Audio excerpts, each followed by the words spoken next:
Bravely we prove in our striving, trudging together each day. Where there's a will, there's a way. The views and opinions expressed on Trudging Together are solely those of the host, co-host, and our guests. They do not necessarily reflect the views of any organization, fellowship, or other entity, and definitely not your boss, your neighbor, or that one guy in your home group. The content of this program is not intended to replace medical, psychological, or professional advice. If you're looking for that, please seek guidance from qualified professionals who spent way too many years in school. What you'll hear here is based on lived experience, recovery journeys, and the occasional bad coffee-fueled joke. Trudging Together is not affiliated with any 12-step fellowship.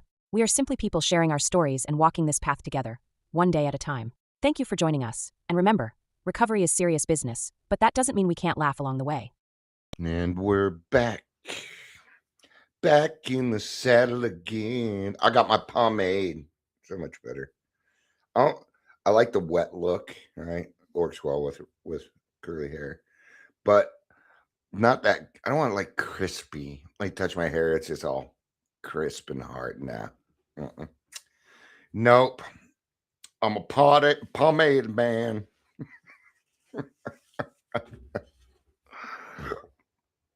Yeah, who cares? For most of my adult life, I just shaved my head. Well, since my 30s. I started shaving my head when I was 30. I remember the first time I did it, it just looked kind of weird. I got used to it pretty quick, but yeah, it's just easier to maintain. I have very curly hair, and a bad wind day will just screw everything, or a very heavy wind day will ruin my hair. Actually, it doesn't look that good. I gotta spend more time on it. It's longer than it looks. Anyway, nobody cares. I think I'm the only one that cares. Got my fish oil. Got my toothpicks. You can order anything anymore. I don't even have to leave the house. This world makes it easy to isolate. All right. Whew. And I'm not going to read it to you folks, so don't worry. But what I did, awesome. Awesome. I need to write her. What I did is I figured I would sit down because the executives over at Aurora Mental Health, they're getting ready to discuss everything that I've been presenting them, and they are not happy. Not with me. Nobody likes being fooled, right? But I mean, the thing's 3 pages long because there's a lot of explaining to do, Lucy. Oh, Lucy, what are you, Lucy? You got some explaining to do. All right, but so I wrote it and I sent it over to the person that I kind of get along with, and it's pretty long, but I'm like, if you want to give it to the board to explain, give a little bit more insight, go for it. And she wrote me back and said, Dion, I found this extremely helpful in understanding your experience and your position better. I will share it with blah, blah, with your permission. And she and I will determine next steps, get back to you. Absolutely. Share it with Kelly or any other exec that you feel needs to read it, just not the board directors yet. Dion. All right, so we are talking about learning to be a father in recovery. We are. Welcome to Daily Trudge. My name is Dion. I am your host. It's warm enough. I'm going to pull out my power washer. Tomorrow is the first day of spring.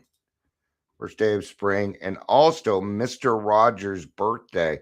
I don't think that's by coincidence. Kind of cool. Isn't that kind of weird that Mr. Rogers' birthday is also the first day of spring? And what is Mr. Rogers? But I mean, he was all I've always been a Mr. Rogers fan. Um, yeah. Um, that man did everything out of love. I bet he was the best father in the world, man. I don't know. Did Fred Rogers have any kids? I don't remember. Does Fred Rogers have any children? Yes, Fred Rogers had Two two sons, sons. Okay. James and John. He was married to Sarah Joanne Bird from 19. So he did have two kids. I bet he was I bet he was a great pappy. All right.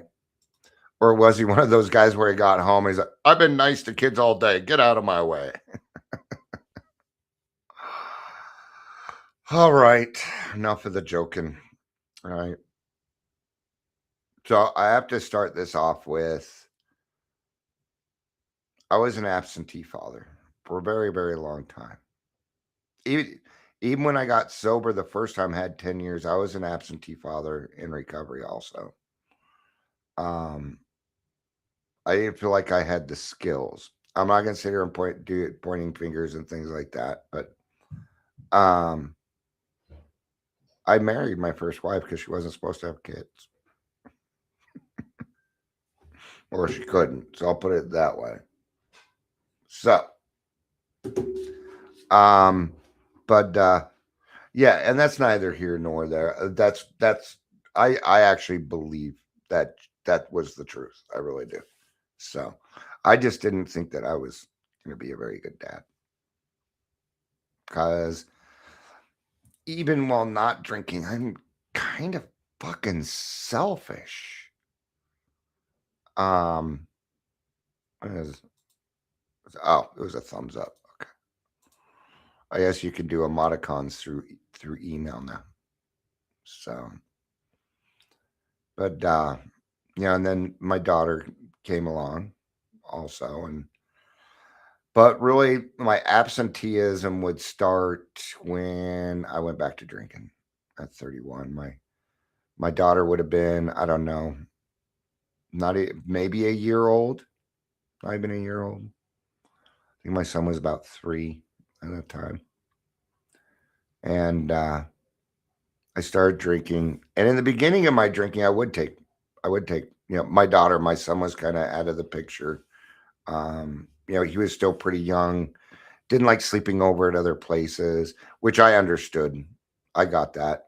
He didn't really know, he didn't feel safe at dad's house. And I don't blame him. It wasn't his mom. It wasn't, used to his regular stuff. I was like that as a kid too. I didn't like necessarily spending the night at other people's house, especially when I didn't know him and or know him that well. Um, Now when I got to drinking, like I said, probably for about 6 months there, I did take Kira, my daughter, and then I was homeless, um, and it made it really, really hard to take my kids. Um, and I would see my daughter off and on, but I wasn't around. I wasn't at any soccer games. I wasn't there for any school function. I didn't hit a one of them. Um, I wasn't there, and it had an effect on my children. Now I can't sit here and say, well, I didn't have a dad, so there, just I I just got to admit I fucked up. I did, and so when I started coming back into the program, my kids were around. They would be going to Alateen and stuff, and today, I'm coming up on 10 years. I get along great with my children. I do. All my kids. I have 4. I have 2 biological children and 2 bonus children. Um, right. Um, their dad passed about a year ago, a little over a year ago. And I did not try and interject myself in that. He was going through, no, he was diagnosed schizophrenic. and his life was not freaking easy by any means at all. In fact, I remember when they were doing the divorce and child support came up, and the courts ordered him to pay like 110 a month. Okay. He couldn't work. Where was this money going to come from? So we told the courts he paid it. We did. We just told the courts, yeah, you've been paying us. Yeah. I mean, because I knew what would happen. I knew what would happen if we said, oh, he's not paying. Then they'd take away his driver's license. They take everything away from him. They put me in jail for 6 months for child support. Okay? No. So we just told him. He paid it. All right. I always got along great with him. I get along very well with his parents. They're still a part of our lives too. Yeah, we help them out. They help us out. We're a tribe.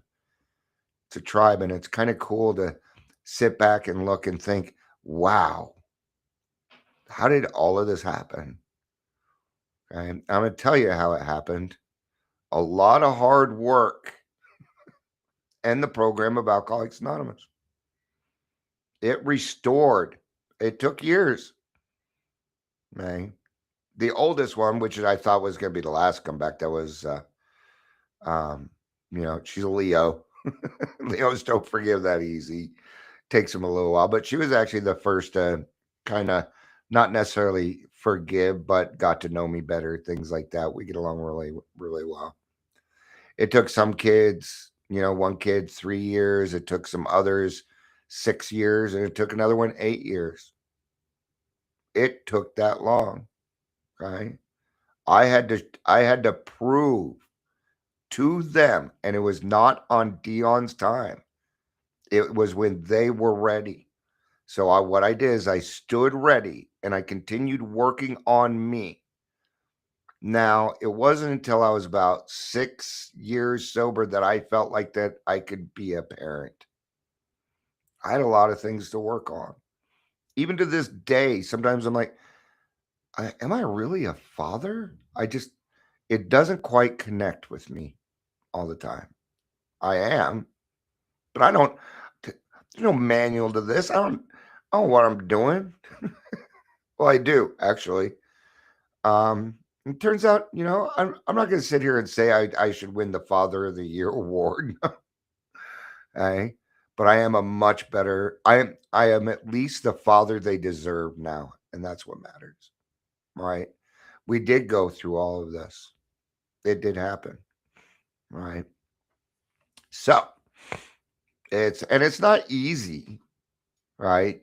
And getting sober didn't automatically just make me a good father. ChatGPT says, I thought it would, but it didn't. No, I didn't. I knew. I already knew. I already knew that just getting sober was not going to be enough. No way. Not even close.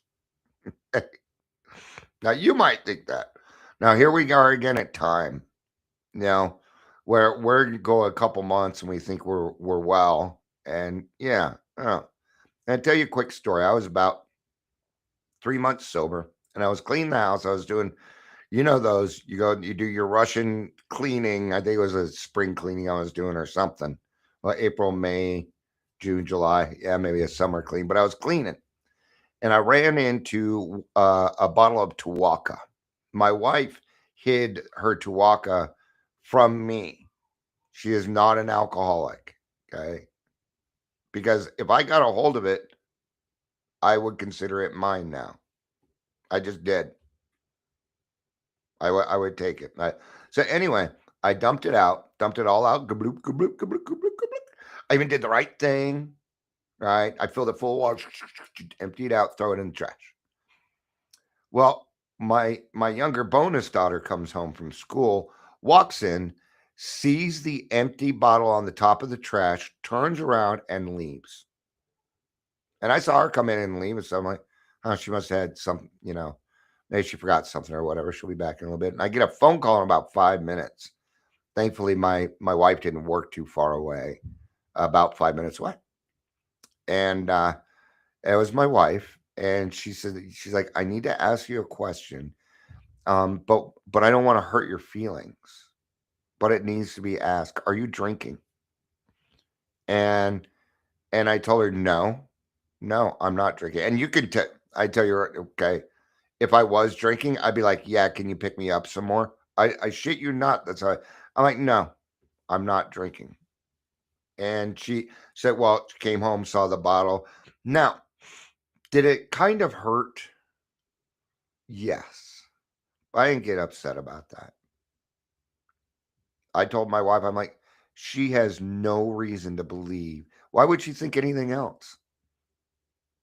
Why would she think anything else? It's been 3 months.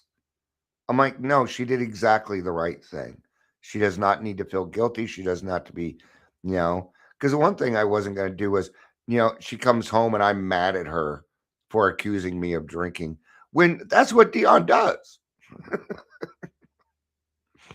They watch me relapse a bunch. So, yeah, right. Now, I tell you, now, let's say that same daughter, because she lives upstairs, that same daughter comes down and sees an empty Tuwaka bottle in my trash can. I'm the last person she's going to think of now. I'm the last person. She's going to think it belongs to my wife or somebody else. That's the difference. But it took one thing, time, right? Her time, not mine. I had to prove. I had to build that trust again. See, when your children get older and you're drinking and they can start thinking on their own and how it's harder to earn their trust back. When they're a little bit younger, they can forgive you. Okay. So, but well, I don't know. I don't know if that's necessarily true either. You know? Yeah. Yeah. So where did I start? Oh, I started by going to a meeting, raising my hand, saying, my name's Dion, I'm an alcoholic. Right. So, but a lot of people do think that once you get sober, that life is going to fix itself. Right. But what was I before? I was absent, not not just physically and emotionally, but spiritually. Yeah. At one time, I moved to California to drink myself to death. Yeah. Now, I told people I was moving to California. I didn't tell them my intentions. That it is the one thing that it was one of the things that broke my daughter's heart. Okay. Same time, if I didn't move out to California and do that, Shannon probably wouldn't have found me and moved me back and got my children back for me. All right. When I was 40 years old, I moved back to Colorado. Was Shannon became my girlfriend, fiance. We got married pretty quick. And well, maybe we've been together a few years. I don't know. I'd have to ask Shannon. And my kids came back into my life, but now they would see exactly how Dad drank. And my exes would ask them, "Oh, can you take pictures of their room and things like it's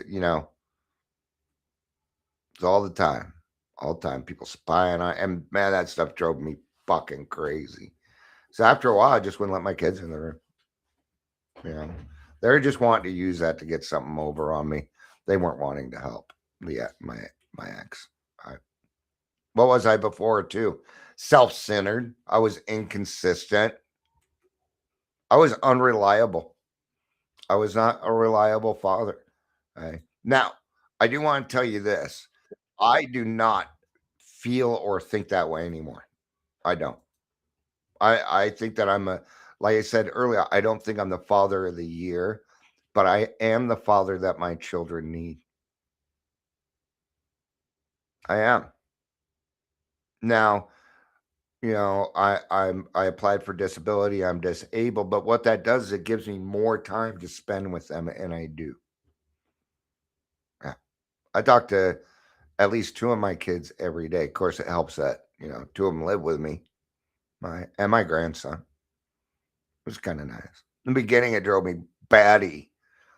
Now I don't think I'd want any different roommates. I would want this. I don't want them to go anywhere. They are thriving, and they're thriving because I changed. We wouldn't have this opportunity, right? Now, I didn't have a father all of my life, right? And I don't want my son to not have a father all of his life. I don't. I that is and what happened was then my kids got to break that generational curse, and it's something I'm very proud of with my son is he broke that generational curse of walking away, because that's what my father did. He walked away, right? So I wasn't showing up the way a father should, and I had to face it. I had to face the hard truth. I couldn't change what I wouldn't admit. The damage was real, and my intentions didn't matter. My actions did, and my actions weren't that good. They were not centered towards. I just wanted to drink uh, and stuff. I don't know. I had to get honest about what a father was. So when I got into recovery and started discovering some of these other things, right? Because I've been in recovery before, but you know, I guess part of it I was a father. Trying to remember when my kids were born. Kind of weird. All right. So what recovery did is it gave me tools. It wasn't instant results. This wasn't, add water, you have coffee now. This was it would take years of different things, and there was more to deal with than just my alcoholism. There was trauma, there was depression, there was anger, there was all these emotions, and I had to become something entirely different than what I was. Right. So what did I do? I started reading up on how to be a better parent. I started asking because see, if my kids kind of had trauma and maybe they had a little bit of PTSD also, my wife was really good with me working with my PTSD. So I learned from her how to approach the children because I didn't know how. Because for me, it always started with anger. Always. You know, well, what about the fucking heat? All right, let's talk about the thermostat, right? Because the thermostat's upstairs, and I let them control the thermostat till I'm uncomfortable, and then I go change it, right? Now, in the beginning, you can feel the angst between my son and I. Well, we wanted this, we wanted that, right? Because it kept changing. It kept so we sat down and we're like, okay, let's look at this. What's actually going on? Because my son was like, I'm not changing the heat. I haven't even touched it. It was a nest and it set all the times. So we cleared it out. Cleared it out. It took us a little while, but now depending on the temperature, it's either on, off. We worked through it. It's no big deal. Thing Things aren't a confrontation. They're very just asking and getting things done. Now they're in a rhythm and they're doing really well. Right. The other day I went to go take the trash to the curb. It was already done. It's been a lot lately. I've been going to do something and the kids have already taken care of it. It's cool stuff because they've been watching me do it. Right? They even do their dishes all the time. I would actually say I can't remember the last time I bitched about the kitchen. And that's a big contender for me. Right? Because sometimes it's dirty, but most of the time it's clean. So when it is dirty, I'm like, I have the confidence they're gonna get it done. And I don't have to be up their butt about that. They've helped me with my website. All my kids help me with this stuff, right? Kira does it by coming on, and she's going to be helping. In 2 weeks, we'll have another Trudging with the Millers, right? So I had to get honest. I had to get responsible. I had to get accountable, and I had to be consistent. So when my daughter started talking to me again, right, it was still it was still a few years. No, it was still a little while before she would let me see the grandkids again. Right. Because she wanted to make sure I was at a place that I wouldn't take off on them. And you can't blame her for that. I can't. Uh-uh. Okay. We're making progress. Now I get them twice a month. I see my grandkids all the time. Right. And what have I been given?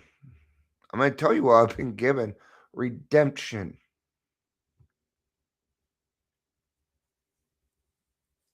Hold on. I have been given redemption. Grandkids. I have always been around when it comes to my grandkids, and none of my grandkids have ever seen me drunk. They only know this grandpa. So it's a wonder that they're not scared of me at all.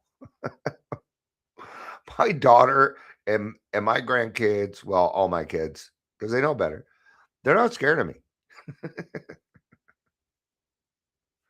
which is awesome, right? And that's God's way of saying, hey, I see you're doing better. That's my kids' way of saying you're doing better. Yes, you get to enjoy this. Yeah. My my grandkids are happy to see me. My kids are happy to see me. It's kind of nice. Yeah. And I want that for you. I want that for other people also. It's not too late. It's not too late. I know. Well, my kids are older. I get it. I get it. It's tough, man. Right? So again, the recovers gave me the tools. It was not instant results. So what did showing up look like? Being present. So that means when they're around, I'm engaged in conversation with them. And we talk about, like yesterday, Shay and I, that's my son, he taught me some new things on Chat GPT. He's like, you can set the personality. I'm like, mother ducker, you can. Because I was telling him how it was very codependent, how it was, a lot of these things. He's like, well, you could change that. All right. Hmm. We work in conjunction. We do a lot of things where, you know, when my daughter comes over, I can have a conversation with her. It's not like walking on eggshells anymore. And we get to be truthful with each other. Hey, Dad, this with the kids, can we kind of change that? Absolutely can. Or, hey, the kids, no sugar this weekend. They're kind of in trouble. And I do that. And you know what? The grandkids don't even bother me. They know that one because they know I'm going to follow mom's rule. Because I don't want to be in trouble with her again. Right. And what is that? Next thing is keeping my word. When I say I'm going to do something, I do it. Yeah. But I love doing it. It's for my grandkids, even if it's like I'm going outside, I'm cleaning out the back porch, so it's a little bit nicer for the grandkids when they come over this weekend. And because I'm tired of seeing all the spit on the ground that I put out there during the winter from smoking. Listening instead of reacting. One thing that I don't do is get up in my kids' business. If they want help, they come to me. They do. If they need help, they will come to me. Okay? And that's more and more and more. And it's because I'm staying consistent. Now my kids are coming to me about more things. They're understanding that dad isn't just an alcoholic. He actually knows other things. Yeah. My job is to make their life easier at this point. That is my job. Because God has given me the grace and I need to pass that on. And my wife and my children come first. And if I tell you something like, you are a sister to me, you are like a daughter to me, you're included in that. Right? So being patient, being available. Showing up is a daily action, not a one-time decision. It was the living amends that helped me to get to this. Yay. All right. Big one. Rebuilding the trust. Yeah. Because I don't get to decide when that happens. So, if I want people to trust me, what do I need to do? I need to become trustworthy. The only way, right? So, when I started doing things and the kids saw that, oh, the church is giving them keys. Oh, look, these are, wait a minute, see? But time and consistency is what built that trust, right? All the things that we've been talking about. So it doesn't, and trust doesn't come back for fast, and words don't fix it. Only time will fix it. We can't force it. We can't give it expectations. We have just got to stay consistent on doing the right things. Now, I know some people, and I went through it too. How are they going to know if I'm getting better if they're not around me? They know. They're watching. They're watching. They know. Somebody's probably reporting in on you. They're watching your Facebook. They're watching it. They're watching. If, and then beyond that, and this is going to be, well, it might not be hard for you, but it was kind of hard for me. Trust that God will help take care of it.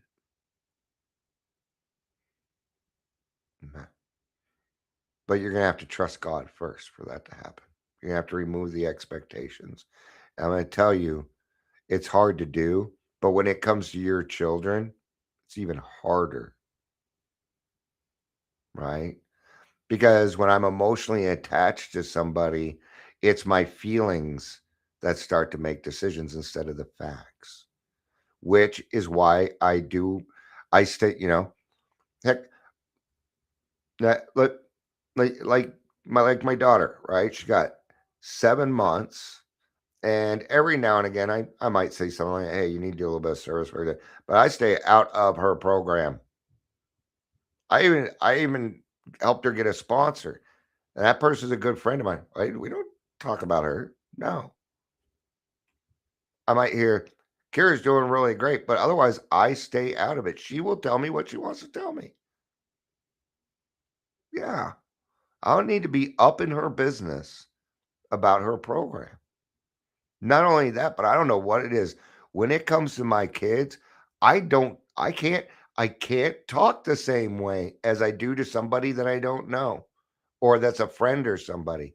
I don't know what it is. I don't know why that is, but it's true. Right.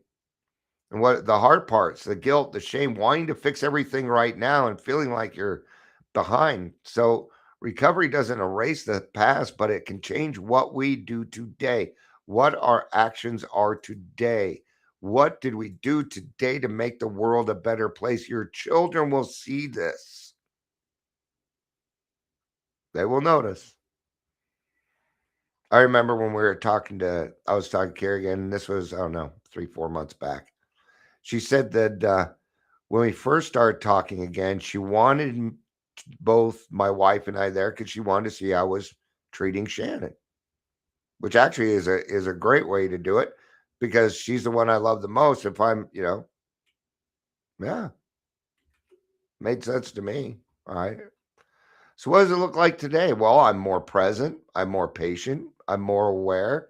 But more than anything, I'm still learning. Right. I am not closed-minded to becoming a better father. I haven't hit the mark yet. Uh-uh. Okay. But I do know this. This I do know. Okay. Everything with my kids that needed to be said has been said. That means if I'm gone tomorrow, there are no more regrets. There's none. And that makes life beautiful. Yeah. we've said everything that we've needed to say from what I know. So this is a process. It's not a destination, right?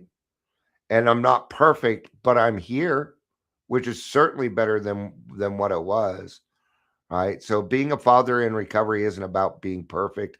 It's about finally showing up and staying. So, all right. That's going to be it for this one. Thank you, everybody, for being here. I appreciate it. If you like what we do, please like, love, share. If you'd like to donate, anything helps. Venmo at Trudging Together. Cash App at Dion G. Miller. Thank you all for being here. I appreciate it. I love you. I love you. You know I do. Peace out. And keep on